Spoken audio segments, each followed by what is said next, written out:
Ang ganda-ganda, sir. Bagay na bagay talaga sa opisina nyo. The best talaga yung pagbili niyo sa akin ito. Magandang klase yan ha. Baka naman nasisira ka agad yan. Ha? Oo naman, sir. Good na good ito. At saka matipid pa sa kuryente. Lalagyan ko na po ba ng mga laman? Oo, sige. Pakinalang. O, di ba, sir? Hindi na kailangan magpakuha pa sa labas ng malamig na tubig kung gusto nyo. Tapos, pwede nyo pa nalagyan ng mga prutas, chocolates na... Siyempre, sa akin kayo bibili.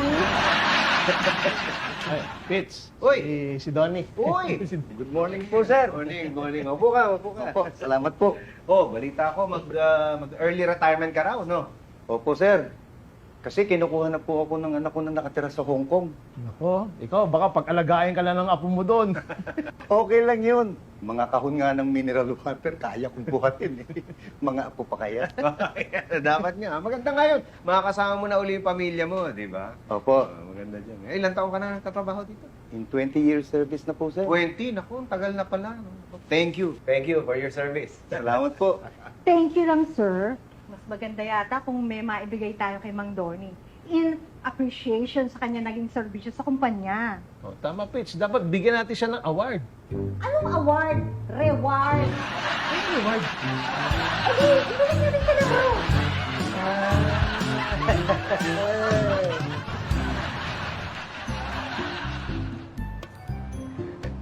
Tol, may pasok ah?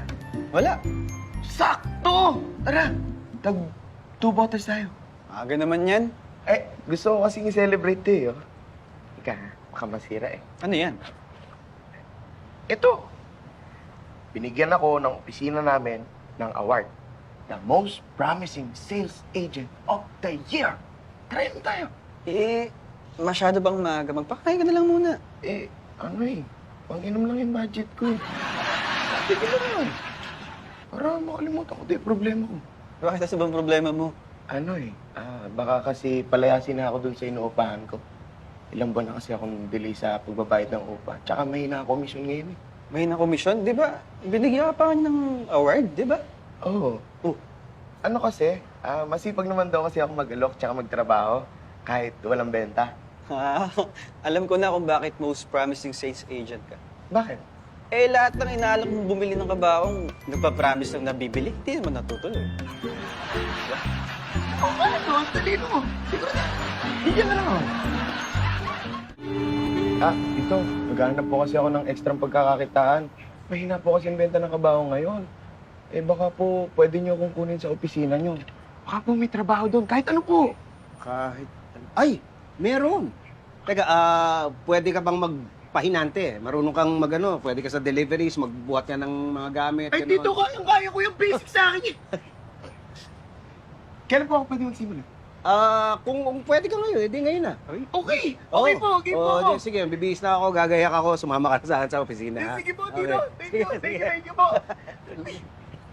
Uy, ano ba? Ayun ha. Thank you, Tula. Una, solve na yung problema mo. May extra caterer. Tol, salamat Teka lang, ang dami mong dala. Ano ko yan, mga damit, mga short, you know. Pinalayas na kasi ako dun sa dati ko inuupahan. Ganon? Saan ka natitira niyan? Tatawagan ko muna yung mga pinsanin ko. Baka pwedeng makituloy dun sandali. Nakakahiya naman kung dito pa ako makikitira sa'yo. Di naman. Hindi naman nakakahiya. Uy! Kito! Kilap na lang kita. Oh. Hindi. Hindi naman kita iyayain tumira dito. Yun.